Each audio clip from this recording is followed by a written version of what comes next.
It was the kind of morning that used to make Mark believe the world still had quiet places left. The sun sat low, gliding across the water that had always been his peace. His lake wasn't big, but it was his world, filled with soft ripples, darting fish, and the calls of herons that made him smile before coffee. That morning, the lake didn't sing. The air smelled sharp, like burned plastic. The birds were gone, and when Mark walked down to the dock, the water was gray and still. Fish floated belly up in clusters near the reeds. The sight stopped him cold. The world had gone silent, except for the buzz of a motor behind him. Down by the far end of the lake stood a line of workers in orange vests. They sprayed something thick and yellow around the shoreline. Standing above them, hands on his hips, was Mr. Collins, the proud president of the neighborhood HOA. He wore that same smug smile Mark had learned to hate. Mark called out, asking what they were doing. Collins barely turned his head. "New HOA policy. No more fishing. Chemicals will keep the weeds down." Mark stared at the water, at the life fading beneath it. "You poisoned the lake," he whispered. Collins smirked. "It's not your lake. It's community property. You don't make the rules here." Mark's stomach twisted. He could taste the metallic bitterness in the air. The workers kept spraying, blind to the floating fish. The smell grew stronger, burning his throat. That lake had been part of his land long before the HOA existed. It was his peace after long workdays, his quiet place to breathe, and now it looked like a grave. He tried to argue, to make them stop, but Collins cut him off with the kind of confidence that came from years of unchecked power. "You were warned. Fishing draws outsiders. We don't want that kind of attention here." The men packed up their tanks and left trails of chemical footprints through the grass. Collins gave a short nod and followed, leaving the air heavy with silence and loss. Mark walked along the dock, watching the dead fish bump against the wood. He scooped one up. It was still warm, freshly killed. Its silver scales were coated in a thin film of oil. He dropped it back into the water and wiped his hands on his jeans, his heart pounding with a mix of grief and rage. This wasn't just about fishing, it was about control. The HOA had always pushed him. Complaints about his mailbox color, his fence height, even the sound of his old pickup. But this was different. This was his home, his water, his land. That night, the frogs didn't sing. The moonlight shimmered on a surface that no longer reflected the stars. Mark couldn't sleep. He sat by the window, watching the water and remembering what Collins had said, "It's not your lake." He thought about that for hours. By morning, his mind was clear. The lake wasn't just his peace. It was the heart of the community's underground system. The same water that filled his dock fed into the neighborhood wells. Every drop they drank came from the same source. And the chemicals they dumped, they were now part of that water. He looked at the map pinned in his garage, a copy of the original survey.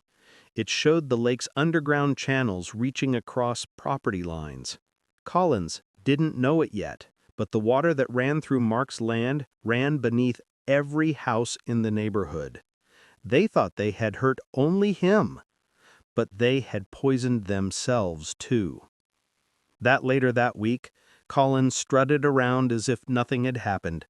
He even sent Mark a fine, $500 for unapproved structures, meaning the dock that had stood there long before the HOA was born. Mark didn't respond. He didn't yell or threaten. He just folded the letter, placed it neatly in a folder marked Evidence, and closed it. He knew men like Collins didn't understand patience. They only understood power. But Mark had something stronger. He had proof. Every day, he watched the lake grow quieter. The algae spread, turning the water thick and dull. Ducks stopped landing. The smell of decay carried through the air, and the neighbors began to notice. Some whispered complaints, but no one dared confront the HOA president. Collins kept saying it was just seasonal bloom. Mark knew better. He started collecting samples, small jars of water, each labeled with dates. He recorded everything, the color, the smell of the foam that formed near the edges. He even noted the fish count, 0. Each night, he wrote in a small notebook. No one knew, no one needed to. The anger he felt that first morning had cooled into something sharper, a quiet kind of focus. Revenge, he realized, didn't have to be loud. One evening, a neighbor walked by and called out, "You're still mad about the lake?" Mark smiled faintly. "Not anymore," he said. He watched the neighbor drink from a garden hose connected to the same water system. By the next week, a notice went out from the HOA. "Residents, please conserve water due to temporary contamination." Collins called it a minor issue, just to keep the panic down. But Mark saw him pacing outside the clubhouse, phone glued to his ear, worry creeping into his face. He had no idea how deep the poison had gone. Mark stood on his dock that night, looking at the reflection of the moon breaking on the still, gray surface.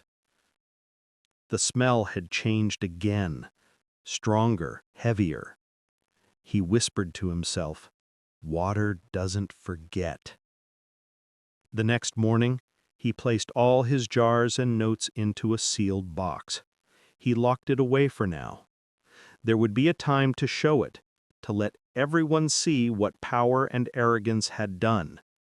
But not yet. For now, he would wait. Because justice, like water, always finds its way back. And this time, it would flow right through the heart of the HOA. The letter came folded and stamped in red. HOA violation, immediate fine. Mark almost laughed. They were charging him $50 a day because his dock, quote, broke aesthetic rules. The same dock that had stood there for 20 years before the HOA even existed. He held the paper for a long time, not angry, just tired. Every week they found a new reason to push him. The mailbox wasn't the right shade of brown, the fence was 2 inches too high, the grass grew too close to the road, and now the dock. Collins was behind all of it. The man loved control the way others loved comfort. He'd walk through the neighborhood like a king inspecting his land. His smile never reached his eyes. When Mark refused to pay, the HOA blocked his access to the lake. They chained the gate that led to his dock and put up a sign, "No entry, under review." The irony made him smirk. They had poisoned the lake, killed everything in it, and now they were protecting it from him. He tried to reason once, standing at the next meeting while Collins leaned back in his chair. "It's my property line," Mark said. "You can't just—" Collins raised his hand. "HOA bylaws allow us to regulate shared visual elements. That dock is visible from public space." Mark bit back his words. "This isn't about a dock," he said. "It's about control." Collins smiled thinly. "Then learn to follow the rules." The neighbors sat silent, eyes down. They knew better than to challenge the board. Anyone who did ended up fined, threatened, or shamed in the monthly newsletter. Mark left the meeting without another word. Outside, the night was heavy and still. The lake behind the clubhouse shimmered under the lamps, beautiful from a distance, toxic up close. He started collecting the letters they sent, every fine, every notice, every ridiculous warning. He dated each one, then scanned them into a folder on his computer. He didn't know when he'd use them, only that someday he would. Soon he began to see a pattern. The HOA's so-called maintenance projects were happening more often. Workers sprayed chemicals near the water every few weeks, claiming it was for mosquito control. But the brand name on their barrels told a different story: an industrial herbicide banned for residential use. He started taking pictures. Zoomed shots of the containers, the labels, the workers dumping liquid straight into the water. Each click of the camera made him feel calmer. Documentation was power. One night he opened his old file drawer and pulled out the original property documents. There it was, proof that his lakefront section extended 3 feet beyond where the HOA's map said it did. 3 feet of ownership. 3 feet they had no right to touch. He smiled for the first time in weeks. A few days later, a neighbor, Mrs. Reynolds, whispered to him across her yard fence. "They fined me for hanging my bird feeder too low," she said, glancing around. "Collins said it attracts mess." Mark nodded slowly. "They fined you for feeding birds?" She shrugged. "It's easier to pay than fight." That sentence stuck with him. It was how the HOA survived, fear disguised as order. By now his folder was thick with evidence: photos, videos, letters, timestamps. And then he found the thing that made his pulse quicken: an invoice from the chemical supplier. It was public record, listed under the HOA's name. The product? Toxabane 12X, a restricted use chemical requiring a government permit. They didn't have one. Mark sat back in his chair, the glow of the computer screen lighting his face. He didn't smile this time. He just exhaled, slow and steady. The same people who poisoned his lake had broken state law and left a paper trail. Days turned into weeks, and the HOA's arrogance grew. Collins bragged in meetings about keeping the neighborhood beautiful. People clapped, not because they cared, but because they were afraid not to. Meanwhile, small signs of karma began to show. A few lawns turned brown, garden plants wilted.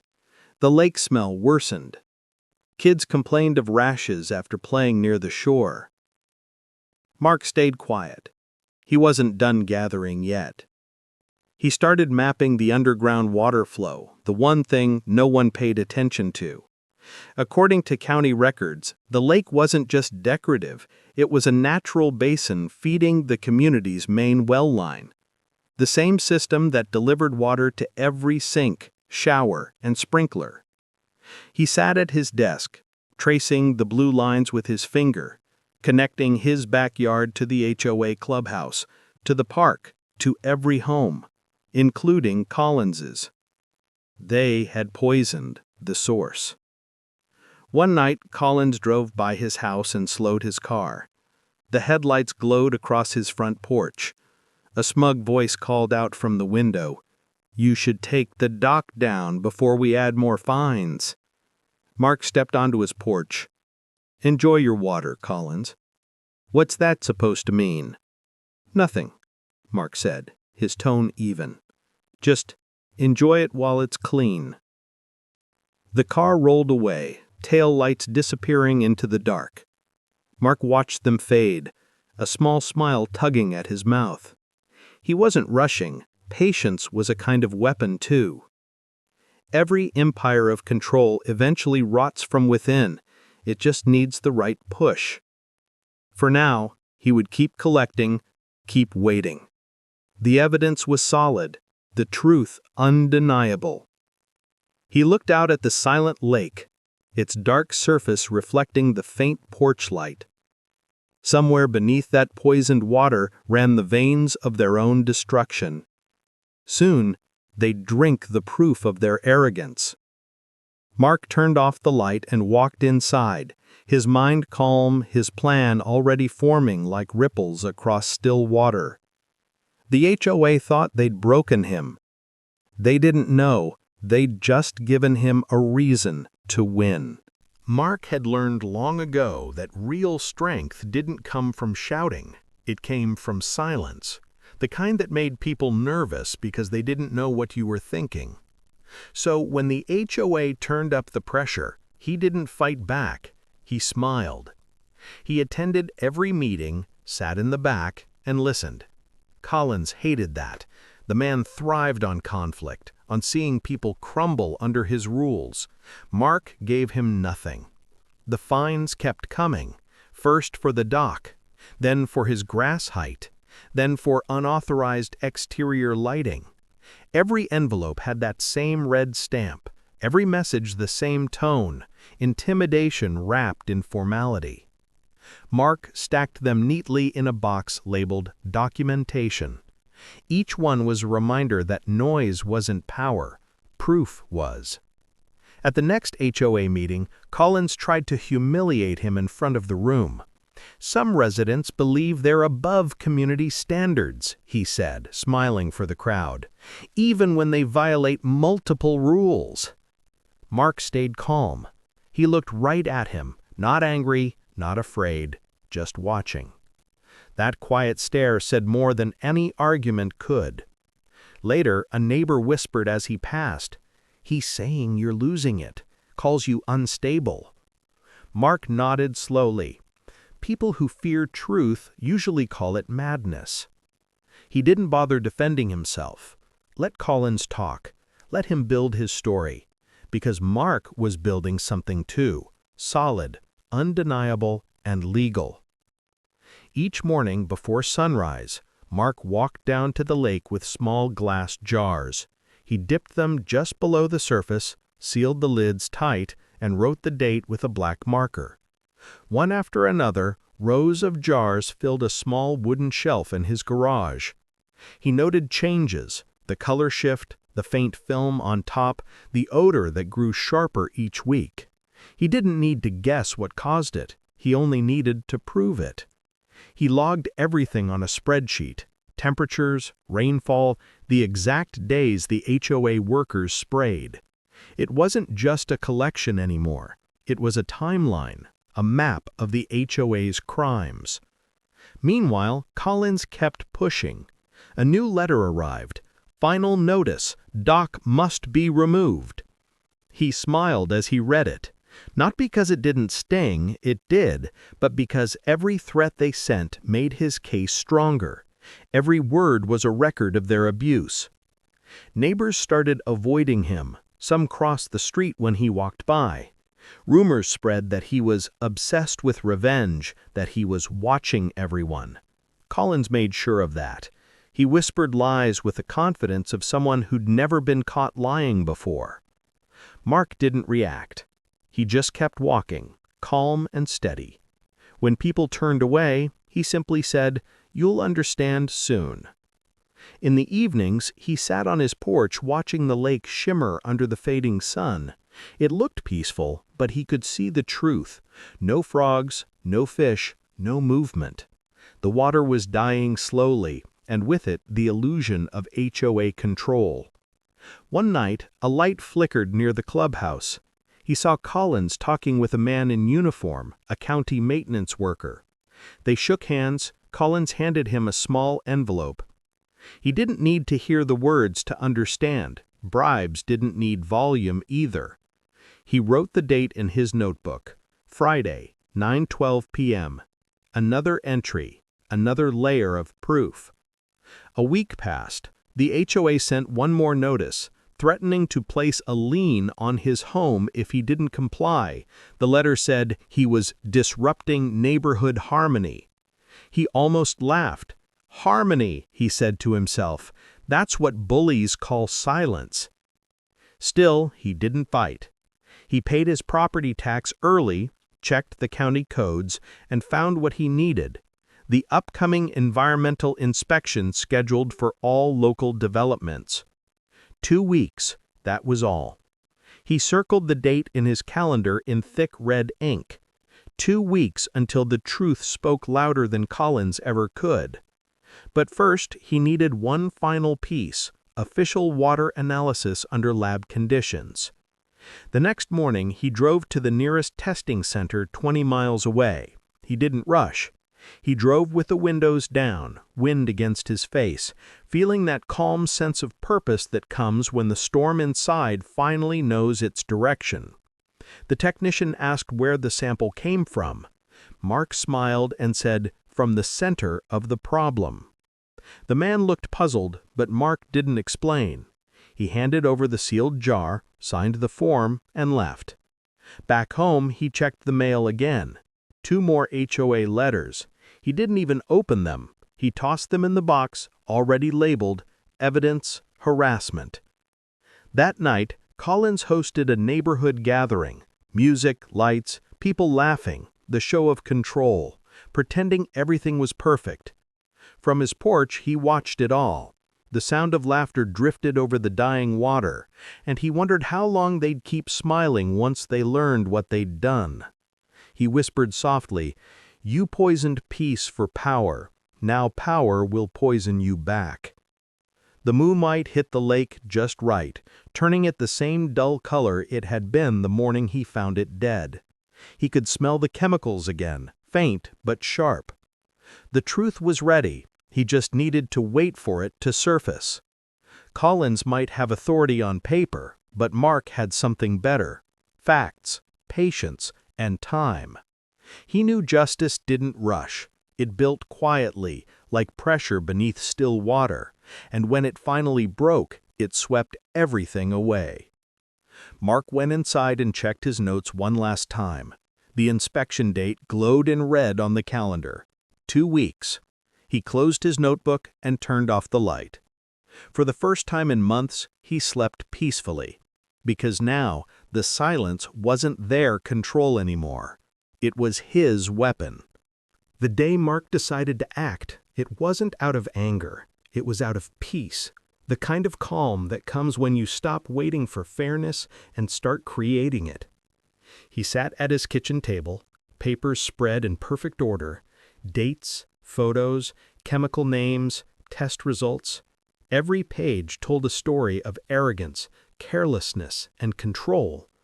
But none of it was loud. Justice rarely was. He dialed the number for the county's environmental department. When the line connected, he spoke simply and clearly. "I need to report illegal dumping. It's about a lake that feeds into a residential water system." The voice on the other end changed tone immediately. They asked for his address, details, proof. Mark had everything ready. He sent it all: scans, photos, timestamps, lab reports. Then he thanked them and hung up. No speeches, no threats, just truth, sent quietly into the world like a seed planted deep in the soil. 2 days later, an unmarked white van parked near the clubhouse. 3 people stepped out wearing plain jackets and carried testing kits. They didn't announce who they were. They didn't need to. The county had its own way of moving quietly when it mattered. Mark watched from his window as they took samples from the lake, from nearby sprinklers, and then from a few household faucets. They even collected water from the clubhouse kitchen sink, the same one where Collins made his coffee every morning. By the end of the week, the neighborhood started whispering. Someone said county trucks were seen by the entrance. Someone else mentioned sealed envelopes arriving at city offices. No one knew where it started, but everyone could feel something shifting. Mark stayed silent. He still attended meetings, still smiled, still nodded when Collins bragged about keeping order. Inside, he could already feel the foundation cracking. Then, on Monday morning, the first letters arrived. Notice of violation. Immediate review required. Every HOA board member received one. So did Collins. The envelopes bore the county seal and the heavy stamp of the Environmental Protection Office. Within hours, phones were ringing. Neighbors stood in driveways reading the same warning. Traces of restricted chemicals detected in community water supply. Collins' calm face didn't last long. He called an emergency meeting, waving his letter like a flag. "This is a mistake. It'll blow over." But fear spreads faster than denial. Parents stopped letting their kids play near the lake. People started buying bottled water in bulk. The HOA email list exploded with messages, questions, anger, panic. Mark stayed quiet. He said nothing. He just listened, sipping his coffee as Collins dug his own hole deeper with every excuse. By Wednesday, county inspectors returned with clipboards and badges. This time they wore official jackets. They moved house to house, knocking on doors, explaining the contamination findings. Residents had to sign forms acknowledging they'd been exposed. The panic turned to outrage. Neighbors gathered on lawns, demanding answers. "How could this happen?" one woman cried. "We trusted the HOA." Collins tried to calm them. "It's probably runoff from outside the area," he said, voice trembling. "We'll handle it." But someone had already shared the inspection summary online. Public record, free for anyone to read. The report listed the exact chemical, the same brand name Mark had seen on the workers' barrels. Toxabane 12X. Next to it, a note in bold letters, "Use restricted, permit required, none found." The silence that followed hit harder than any argument. The entire neighborhood finally saw what had been done to them. That night, Collins went door to door, pretending to check on residents. When he reached Mark's porch, he forced a smile. "You believe all this nonsense?" Mark looked at him, calm as ever. "You tell me," he said. Collins hesitated, his confidence slipping. "We'll fix it. Just stay quiet about this." Mark tilted his head.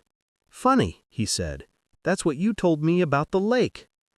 Collins stepped back, jaw tight. "You'll regret this." But even as he said it, his voice had lost its edge. Power doesn't sound the same when the walls start to close in. By the end of the week, the county issued formal warnings and scheduled a full audit of HOA activities. The community's insurance provider froze their coverage. Without it, the HOA couldn't operate legally.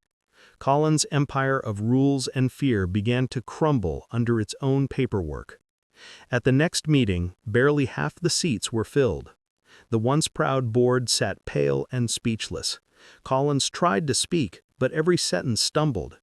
The neighbors he had silenced for years finally looked him in the eye, and they weren't afraid anymore. Mark stayed at the back, quiet as ever, arms folded. Someone whispered, "Who reported it?" Collins turned his eyes towards Mark, suspicion burning behind them. Mark just smiled. "Truth doesn't need a name," he said softly. The meeting ended in chaos. People left shaking their heads, holding letters and bottled water, realizing the man they trusted had poisoned their safety, literally. Mark walked home through the fading sunlight. The air smelled different now, cleaner, lighter.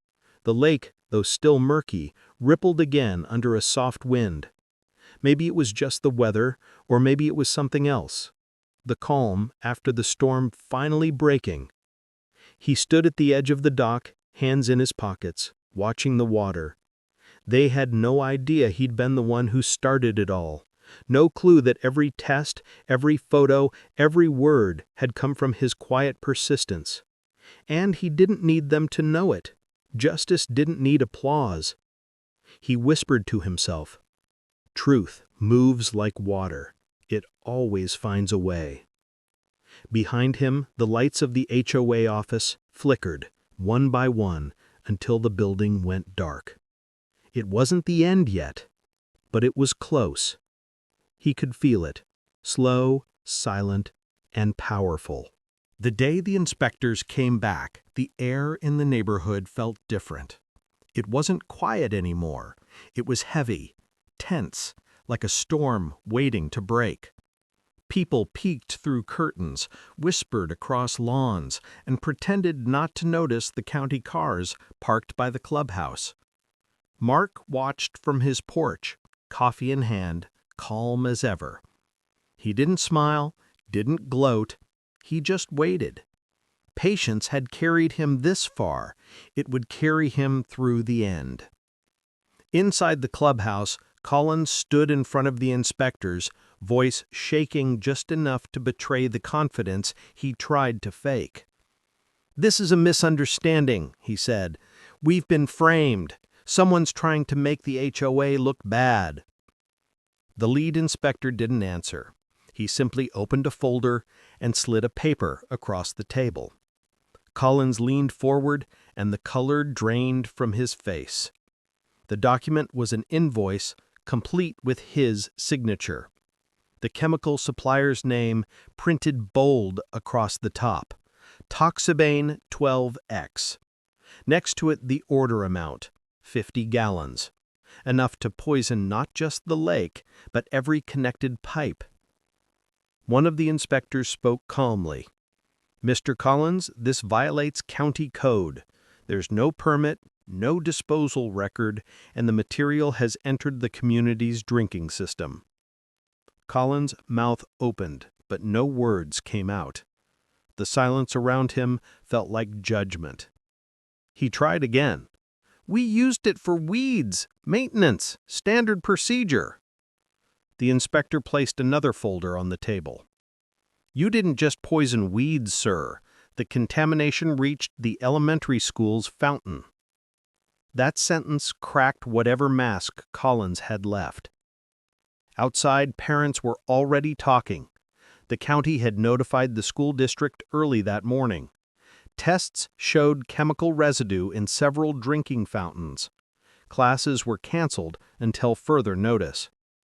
The news spread faster than gossip ever could. By noon, a van with a local TV logo rolled into the neighborhood. Reporters stepped out, cameras ready, asking questions no one wanted to answer. "Is it true the HOA poisoned its own water? Who approved the chemicals? Were residents warned?" Mark stayed where he was, sitting on his porch, letting the noise fill the air that had once been filled with bird songs. Across the street, Collins tried to make a statement. He stood by the clubhouse, his once proud stance reduced to shaky defensiveness. The cameras surrounded him. A reporter asked if he had personally authorized the chemicals. He hesitated, his throat tight. "No comment," he said, though the evidence said otherwise. The crowd grew. Neighbors who used to fear him now looked at him like a stranger. Mothers held their kids close. Men whispered, "He did this to us." Mark didn't move. He didn't need to. Watching was enough. A familiar voice came from behind him. Mrs. Reynolds, the neighbor who'd once been fined for her bird feeder. "Did you know?" she asked, quietly. Mark kept his eyes on the crowd. "I knew the truth would show itself," he said. The news headline appeared on every screen within hours. HOA poisoned its own water supply. Community outraged. They showed pictures of the lake, the dead fish, and the signs warning, "Do not drink." They even showed footage of the inspectors carrying boxes of evidence from the clubhouse. That night, the neighborhood that once looked polished and perfect sat under a cloud of shame. The HOA's symbol, its proud blue flag, was gone, taken down without ceremony. Mark stood at the edge of his dock, the air cool and quiet. The lake still looked wounded, but it was alive. Ripples caught the moonlight, small, steady, real. He thought about how easily people traded peace for power, how rules had become weapons. Collins had wanted control so badly he'd destroyed the thing he was meant to protect. And now the same water he had poisoned was washing away his name. The next morning, a convoy of county trucks came back. They carried warning signs, testing kits, and legal forms. Reporters followed. Collins tried to hide inside his house, but they waited on his lawn until he finally stepped out. His face was pale, his voice gone. Mark watched from his porch as microphones surrounded the man who once told him, "You don't make the rules here." Now that same word echoed back to Collins from every reporter in the crowd. "Did you make the rules when you poisoned the lake?" He didn't answer. He couldn't. Mark took a slow sip of coffee, the warmth spreading through him like quiet victory. Not the loud, vengeful kind, the honest kind that doesn't need to shout. A camera panned toward the lake, catching the reflection of his dock.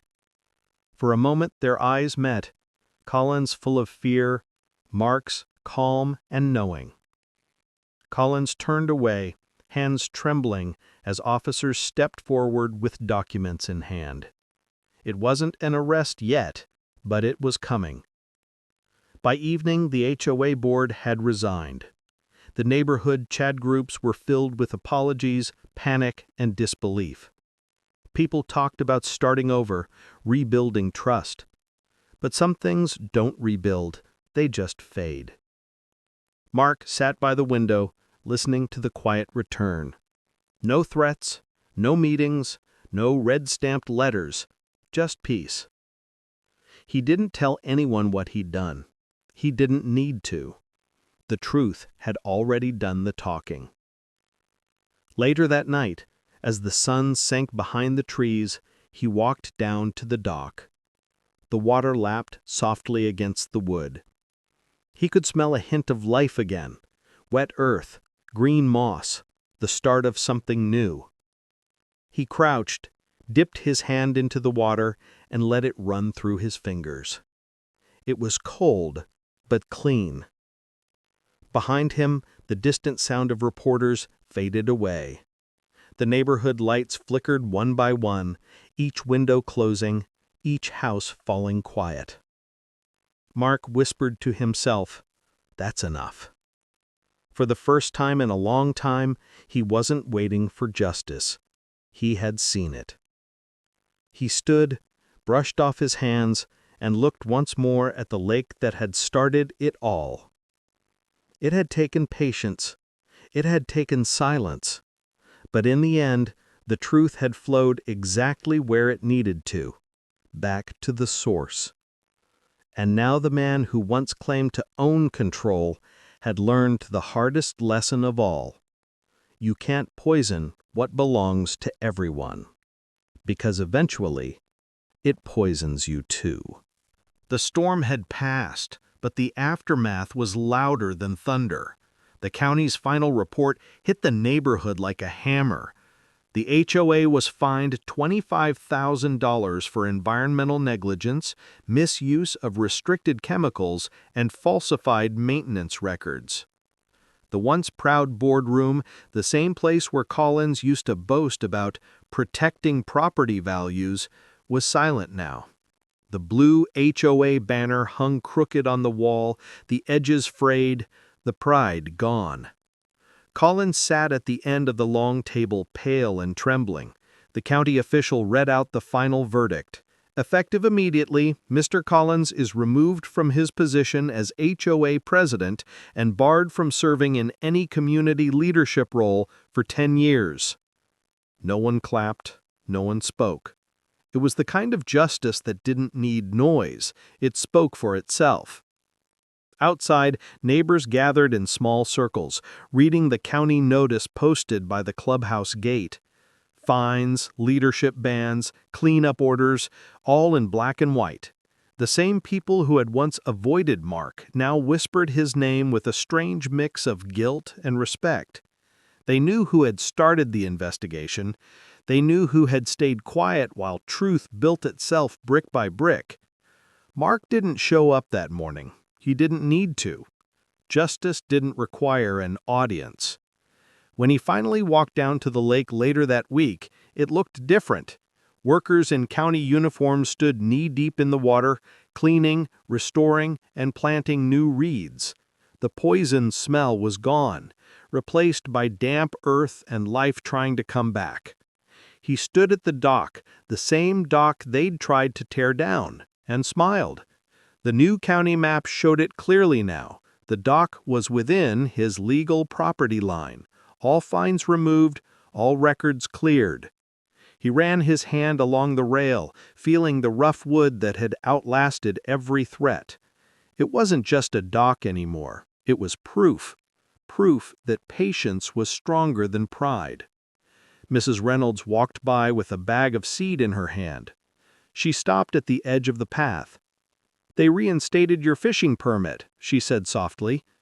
"Guess they had to admit you were right." Mark nodded. "Took 'em long enough." She hesitated. "We're sorry for not standing with you sooner."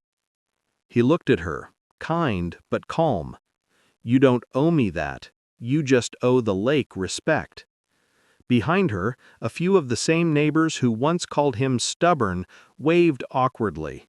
One of them, a man who had once reported Mark's fence height, called out, "Hey, maybe you could help us review some of the new bylaws." He smiled faintly. "No, thanks. I think you've got enough rules already." They laughed nervously, unsure if he was joking. He wasn't. The next day, the new HOA leadership, a group of younger residents, came to visit him. They brought coffee and asked for advice on rebuilding trust.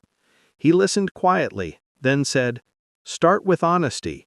If you hide things, water finds them anyway. It always does." They nodded, trying to take notes, as if wisdom could be written down on paper. When they left, he sat by the dock again, watching the sunlight flicker across the surface.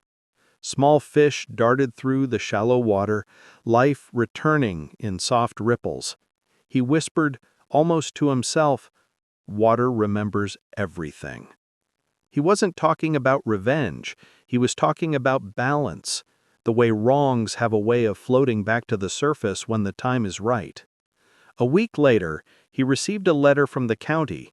It wasn't another notice or fine, just a thank you. The inspector wrote that his evidence had helped prevent a larger contamination problem downstream. He read it once, folded it carefully, and placed it in his evidence box, not as proof of victory, but as a reminder of what silence and patience could build. The lake became peaceful again. Kids came back to skip stones, ducks returned to nest near the reeds, and laughter replaced the tension that had once hung heavy in the air.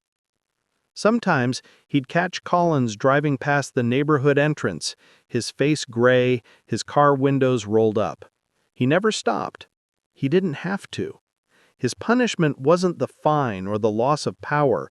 It was knowing the water he'd tried to control had turned against him. One evening, as the sun set low over the horizon, Mark stood at the end of his dock. The air was cool and clear. He could hear the soft hum of crickets and the gentle splash of fish breaking the surface again. For the first time in a long time, the lake looked alive. He thought about everything that had happened, the poison, the fines, the lies, the silence, and he realized something simple yet powerful. Revenge was temporary, but justice was patient. He took a slow breath, letting the peace settle in his chest. The water shimmered beneath him, calm and endless. He smiled and said softly, "It's over." But the lake answered back in its own quiet way, with ripples that carried a single truth he already knew. Nothing is ever really forgotten. Because water remembers, and so does justice. Spring came early that year. The air smelled different, cleaner, softer, alive again. The first sign wasn't in the trees or the sky, it was in the water. Mark saw it one quiet morning as he stood on his porch, coffee warming his hands. The lake shimmered gold under the sunrise, gentle ripples spreading across the surface. Tiny flashes of silver darted just beneath the waterline. Fish, small but alive. For the first time in months, the lake was breathing again. He walked down to the dock, boards creaking under his boots. The old wood had been replaced, stronger, wider, built by his own hands. The same structure they once tried to tear down now stood firm, a symbol of survival. Children's laughter echoed from the far side of the lake. Families were coming back, throwing pebbles, setting out picnic blankets, teaching their kids how to skip stones. For so long, the sound of the lake had been silence, a graveyard of mistakes. Now it was full of life again. Mark leaned on the rail, smiling faintly. The county cleanup teams had done their job well. Nature, given time, had done the rest. Reeds swayed in the shallow water. Frogs croaked from the banks, and a blue heron stood motionless near the cattails. The lake didn't hold grudges. It just remembered. He heard footsteps behind him. It was the new HOA president, a young woman named Sarah. She had a notebook in hand and a nervous smile. "Mr. Turner," she said, "we're starting fresh. No politics, no nonsense. I was wondering if you'd join our environmental committee." Mark chuckled softly. "I think I've done my part." She looked at the water. "You rebuilt it. People say it wouldn't be here if not for you." He shook his head. "I didn't rebuild it, I just stopped others from destroying it." She nodded slowly, the weight of that truth sinking in. "Then at least give me one piece of advice," she said. "What should we do differently this time?" Mark turned toward the lake, eyes steady, voice calm. Let the lake stay free. It was simple. No speech, no bitterness, just a reminder that control and care aren't the same thing. Sarah wrote the words down like a note she didn't want to forget. "Let the lake stay free," she repeated. When she left, Mark stayed there, watching the light dance across the water. Every ripple told the same story, a story that had started with arrogance and ended with humility. The town had learned something the hard way. Power without respect always poisons itself. People stopped seeing the HOA as rulers and started treating them as caretakers. Meetings turned quieter, rules turned fairer, and for the first time the community started feeling like a community again. On weekends, kids brought fishing poles to the dock. They'd wave at Mark, asking if the fish would bite. He'd grin and say, "Only if you're patient." Some of the older neighbors, those who once called him difficult or stubborn, now came by to talk. They asked how he knew things would turn out this way. He'd just smile and say, "Truth doesn't rush." He never mentioned Collins again. The man had moved out quietly, his house sold to a new family. No one brought his name up anymore.